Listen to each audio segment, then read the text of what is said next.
ඔයා මොකක් හරි අවුලකින් නම් ඉන්නේ. ඔයා මොකක් හරි ප්‍රශ්නකින් නම් ඉන්නේ මේ කතාව අහන්න.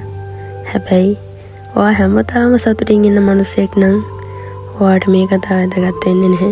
ඔයා මම අපි හැමෝම මිනිස්සු ජීවත් වෙනවා කියලා කරන්නේ ප්‍රශ්න විසඳන එක.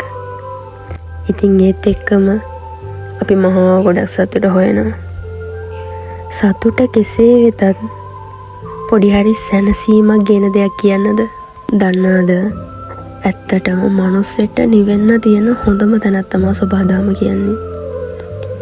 කාටවත් කියන්න තේරෙන්නේ නැති, කවුරුත් තේරුම් ගන්නෙත් නැති මොකක් හරි අවුලකින් නම් ඔයා ඉන්නේ. ඇත්තටම තවත් හිතන්න එපා.